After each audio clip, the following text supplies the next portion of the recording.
right, New Jersey Governor Christie is turning heads and garnering national attention. He has taken on the special interests. He's standing up to the unions, and he's doing something very rare in politics these days. He's actually following through on the promises he's made on the campaign trail that helped get him elected.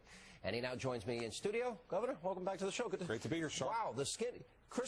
What's his name? John Corzine, eat your heart out. We've lost a little weight. He took some shots at you at the campaign. That was pretty cheap as far as I was concerned. It was pretty cheap, and he wouldn't even admit that he was doing it, but that's okay. And now, I've got 4 kids between 7 and 16, so it's time for me to get in shape. I got to be there for them. All right. Well, first of all, congratulations. As you have declared, the bluest of blue states, you achieved what many thought were impossible, and that is a Republican victory. You ran on fiscal responsibility, on strong leadership, on taking on unions. How'd you pull it off? Well, listen, I think people in New Jersey were just fed up with the idea of huge government, big taxes. The government was non-responsive to them. It wasn't transparent. And in the end, we raised taxes 115 times in the 8 years that the Democrats were running New Jersey. And I think people just said they had had enough, and they wanted to give me a chance to go do it. You know, Governor, I couldn't believe this, and I've referred to it often, both here and on my radio show. $70 billion. You talk about all those tax increases. $70 billion of wealth, meaning people that had money that decided to leave the state of New Jersey because taxes were too high. Yep. Do you think you're able to stop that? I think we are. We've done some things right away. We vetoed a tax on millionaires in New Jersey because we can't continue to drive that wealth out of New Jersey. We cut the corporate business tax by nearly $100 million in this budget while balancing an $11 billion budget deficit. We can stop it. People don't want to leave New Jersey. They love the state. But if we're going to continue to keep our hands in their pocket, well, then they're going to leave and go someplace where they won't. You know, this is what's interesting here, because you have used your veto pen. You have an $11 billion deficit. You are proud of the fact, and you're saying, I'm not going to raise taxes. You resisted a massive push by the legislature in New Jersey to put a tax on millionaires, and now you're calling all these legislators back into session tomorrow, heading into a holiday weekend. You're not a very popular guy in Trenton. Well, no, but it makes me more popular around the state of New Jersey because they know Trenton is broken and it needed to be shaken up, and they want their property taxes capped. And we're calling him into a special session to say, let's put a 2.5% cap on property taxes in New Jersey, which are already the highest property taxes in America. Are you prepared to keep them there over the 4th of July? I'm prepared to keep them there as long as I need to in order to make sure we get the job done. You know, look, $70 billion of wealth leaving, $11 billion budget deficit.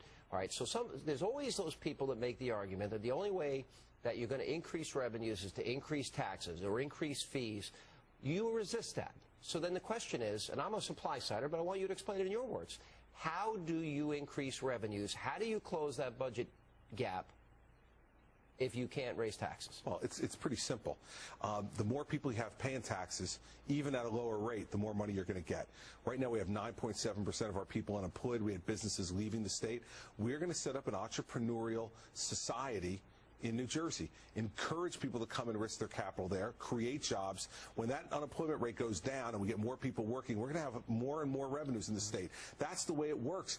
The private sector is funding the public sector. We've now turned it upside down. The public sector is pulling more and more money out while the private sector is going down. We got to reverse that. All right, so how do you do that in an atmosphere or when you have one-party rule in Washington, D.C., Barack Obama, Nancy Pelosi, Harry Reid?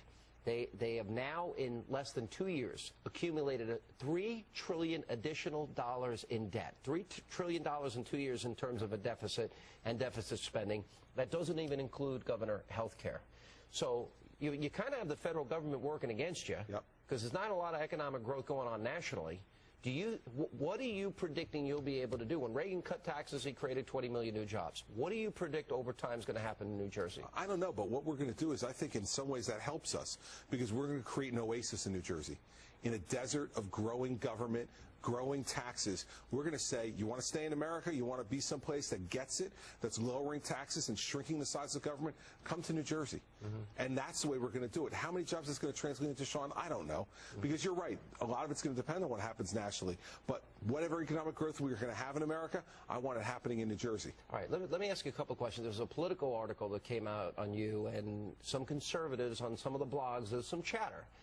Because you seem to imply, and this is my reading, you didn't say it, but you seem to imply that you would support some type of comprehensive immigration reform. In the minds of conservatives like myself, alarm bells go off. Does that mean you support amnesty? You know, you were talking about, quote, common sense solutions. You would not having a rigid ideology. What did you mean by that? What I meant by that is that we need the federal government to deal with this problem. The question was, what can the state of New Jersey do to fix this problem? And my answer was, the state of New Jersey can do very little to fix this problem. We're not a border state. Yeah. We can do very little to fix the problem. The federal government has to get in. They have to secure our borders, and they have to set up common sense rules to give people a pathway to citizenship. And what I mean by that is, people who enter here legally have to be given a pathway to become citizens. What about the people that entered illegally? Well, you know, my view is they need to get to the back of the line. And maybe go back to where they... If practical. I mean, if practical. I mean, I don't think that you're going to be able to say every person who's in this country illegally is going to go back to their country of origin. That's not going to happen. Right. But I don't think, Sean, that people who are here illegally should be able to cut the line in front of people who are doing the process the right way. All right, it was interesting, because you probably read the article, and a lot of people spun it a little bit differently than the way you're explaining it now. But, you know, there's only a snippet of the answer. Yeah. And you know, I'm very clear that I'm not somebody who's for amnesty. Last question, because the only thing I might have a little disagreement with you on, because I love what you're doing, honestly, economically, and I think this is going to become the model of a lot of states around the country. If it doesn't happen in the state of New York, the state of New York, I think, risks bankruptcy. I think that's how severe it is. I agree. And I live in the state of New York, and I got to tell you, you can't tax people anymore without chasing them all to Florida. Yep. or a state where they don't have income taxes. We'll take you in New Jersey when we start lowering taxes. Listen, I'm open. I really am. I'm not kidding. And I'm New York born, bred, and raised. Here's my question.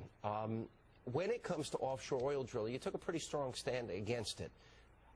Wouldn't that be good to become energy independent if we have the resources and off the coast of the eastern seaboard or the coast of California to drill? Why would you be against it? My question was about New Jersey. Yeah. Okay, and what I said was, no one's ever shown me any studies or anything that says that there are any type of significant oil reserves off the coast of New Jersey.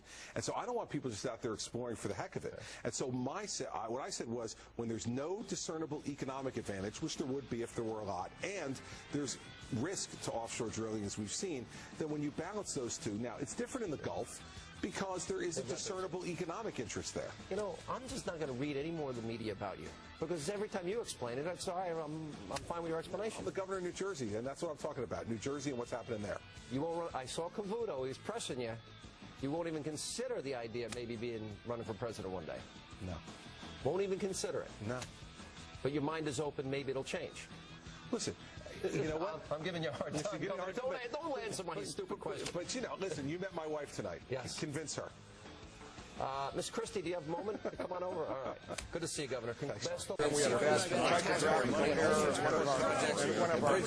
I'm not a crook.